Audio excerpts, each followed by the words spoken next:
आपका स्वागत है स्टडी क्लिक पर और शुरू करते हैं आज का लेक्चर। चलिए आज हम देखते हैं कि वैक्सीन्स को कैसे बनाया जाता है। हम ये जान लेते हैं कि वैक्सीन्स के इंग्रेडिएंट्स क्या क्या है। देखिए, मान लीजिए एक ये आपका डिजीज काजिंग ऑर्गेनिज्म है। हम कोरोना वायरस के संदर्भ में इसको समझते हैं तो ज़्यादा आसान होगा समझना। मान लीजिए ये आपका कोरोना वायरस है, ठीक है। सबसे पहले क्या किया जाता है कि किसी भी वायरस के अगेंस्ट जब भी वैक्सीन बनाई जाती है तो उसके एंटीजेनिक पार्ट को आइडेंटिफाई किया जाता है। तो किसी वैक्सीन का सबसे इम्पॉर्टेंट जो इंग्रेडिएंट होता है वो क्या होता है, एंटीजन होता है। ये तो या एक टीनी पार्ट हो, जैसे कोरोना वायरस है उसका ये स्पाइक प्रोटीन है, ये एंटीजेनिक प्रॉपर्टी है। मतलब अगर स्पाइक प्रोटीन शरीर के अंदर इंटर करता है तो इसके अगेंस्ट एंटीबॉडी बनता है, ठीक है।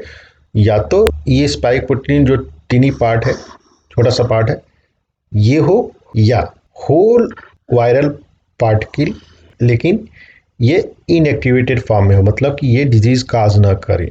इसका यूज सिर्फ एंटीजन शरीर में इंट्रोड्यूस करने के लिए होता है। मतलब इनएक्टिवेटेड वायरस को जब यूज किया जाता है किसी वैक्सीन में तो उसका सिर्फ और सिर्फ यही उद्देश्य होता है कि यह शरीर में इंटर करेगा और यह एंटीजन की तरह काम करेगा और इसके अगेंस्ट आपका बॉडी जो है एंटीबॉडी बनाएगा। तो क्या होता है कि कन्वेंशनल वैक्सीन में तो पूरा इनएक्टिवेटेड जो वायरस है इसको यूज कर लिया जाता है और ये जो इसका एंटीजेनिक प्रॉपर्टी वाला पार्ट है इसके अगेंस्ट एंटीबॉडी बन जाता है। लेकिन नॉन कन्वेंशनल जो वैक्सीन डेवलप किया गया है उसमें क्या होता है कि कोडिंग सीक्वेंस या डीएनए कहिए या एमआरएनए ये यूज किया गया है, जिससे क्या होता है कि जब ये शरीर के अंदर डीएनए वैक्सीन या एमआरएनए वैक्सीन इंट्रोड्यूस किया जाता है तो ये स्पाइक प्रोटीन जो है ये शरीर के अंदर बनता है और इसके अगेंस्ट आपका एंटीबॉडी बन जाता है। तो ये बेसिक और मोस्ट इम्पॉर्टेंट पार्ट है किसी भी वैक्सीन का। और अब वैक्सीन के और भी जो इंग्रेडिएंट्स हैं उनको हम देख लेते हैं। अगर वैक्सीन का एंटीजन डिटरमाइंड हो गया तो वैक्सीन में एडजुवेंट होते हैं उनको ऐड किया जाता है। वैक्सीन में प्रिजर्वेटिव्स होते हैं उनको यूज किया जाता है। वैक्सीन जो है स्टेबल रहे उसके लिए स्टेबलाइजर यूज किए जाते हैं। वैक्सीन में सर्फेक्टेंट्स होते हैं, रेसिडुअल्स होते हैं और फाइनली वैक्सीन में डाइल्यूएंट होता है। तो वैक्सीन में ये सारे कंपोनेंट होते हैं। चलिए वैक्सीन के इंग्रेडिएंट्स को वन बाय वन देखते हैं। जैसे मैंने पिछले लेक्चर में बताया कि कन्वेंशनल और नॉन कन्वेंशनल वैक्सीन्स क्या होते हैं और वैक्सीन्स में क्या होता है वो टीनी फ्रेगमेंट्स होते हैं डिजीज कॉजिंग ऑर्गेनिम्स के, या डिजीज कॉजिंग ऑर्गेनिज्म या वायरस जो है उसके इनएक्टिव पार्ट्स होते हैं, या तो जो एंटीजन है उनको कोड करने वाले ब्लूप्रिंट्स जैसे डीएनए और एमआरएनए हुआ वो होता है। और वैक्सीन में केवल एंटीजन ही नहीं होता है, अदर इंग्रेडिएंट्स होते हैं। जैसा मैंने ऊपर बताया वो क्या करते हैं, वो वैक्सीन को सेफ और इफेक्टिव बनाते हैं। और जनरली ये जो इंग्रेडिएंट्स हैं कुछ मैंने जो मेंशन किए यही मोस्ट ऑफ द वैक्सीन्स में यूज होते हैं। और जो भी कंपोनेंट जो भी इंग्रेडिएंट यूज होता है वैक्सीन्स में उनका एक स्पेसिफिक पर्पज होता है और सारे इंग्रेडिएंट्स को टेस्ट किया जाता है, उनके सेफ्टी लेवल को, वो कितने सेफ हैं उनको टेस्ट किया जाता है। तो पहला जो मेन इंपॉर्टेंट कंपोनेंट है वो एंटीजन। एंटीजन क्या होता है? एंटीजन वैक्सीन में पाए जाने वाला वो एक्टिव कंपोनेंट है जो कि इम्यून रिस्पॉन्स जनरेट करता है, या वो ब्लूप्रिंट है मतलब डीएनए और एमआरएनए जो कि एक्टिव कंपोनेंट मतलब एंटीजन को कोड कर सके। एंटीजन क्या होता है?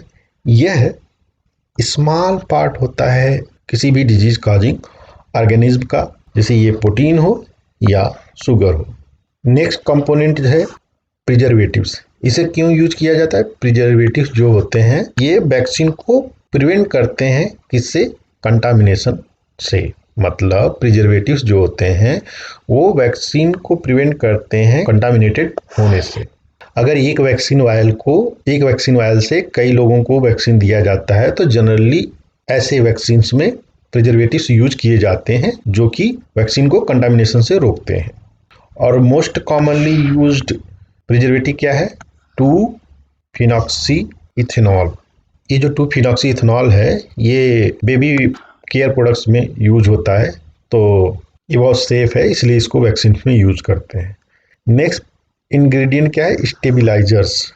ये क्या करते हैं? ये वैक्सीन के अंदर केमिकल रिएक्शंस को रोकते हैं, और जिससे क्या होता है कि अगर केमिकल रिएक्शन नहीं होता है स्टेबिलाइजर की वजह से, तो जो वैक्सीन होता है वो वैक्सीन के वायल में स्टिक नहीं करता है। अगर स्टेबिलाइजर नहीं यूज किया जाएगा तो ये वैक्सीन के जो कंपोनेंट है ये वैक्सीन वायल में स्टिक कर जाएंगे।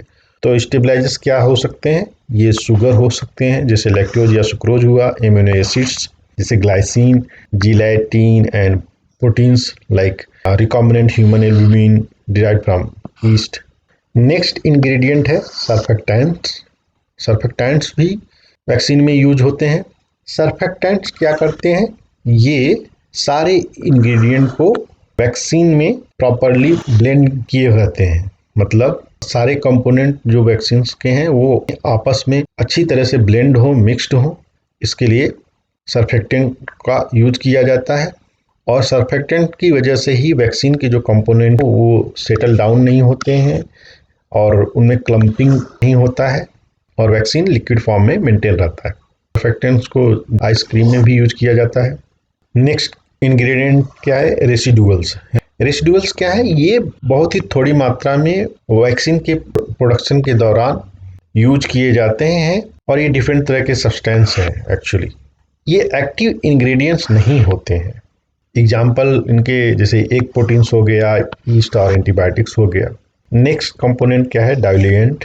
डाइल्यूएंट क्या होता है? ये लिक्विड होता है जो कि वैक्सीन को डाइल्यूट करने के लिए यूज किया जाता है, जिससे कि करेक्ट कंसंट्रेशन जो होता है वैक्सीन का यूज करने से पहले बनाया जा सके, क्योंकि वैक्सीन कंसंट्रेटेड फॉर्म में होता है, तो कितना डोज देना है उसके लिए राइट कंसंट्रेशन स्टेब्लिश पहले से किया जाता है कि इतने कंसंट्रेशन में वैक्सीन को दिया जाना है। तो कंसंट्रेटेड जब वैक्सीन आती है तो उसके साथ डाइल्यूएंट भी आता है, जिसमें उसको डिजॉल्व किया जाता है, तो लोअर कंसंट्रेशन मतलब रिक्वायर्ड कंसंट्रेशन है उसे बना लिया जाता है, और फिर उसे जिसको वैक्सीन देना होता है उसी में इंट्रोड्यूस किया जाता है।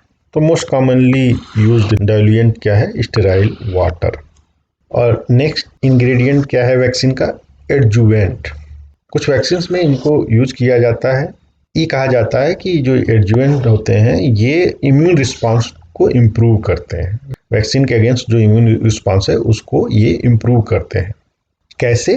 कि ये एडजुवेंट जो होते हैं वैक्सीन को इंजेक्शन साइट पे कुछ देर तक रोके रखते हैं, या लोकल साइट पे इम्यून रिस्पांस को स्टिमुलेट करते हैं। एडजुवेंट क्या होते हैं? ये बहुत ही कम मात्रा में एल्युमिनियम साल्ट्स, जैसे एल्युमिनियम फास्फेट हुआ, एल्युमिनियम हाइड्रोक्साइड हुआ, पोटेशियम एल्युमिनियम सल्फेट हुआ, ये होते हैं।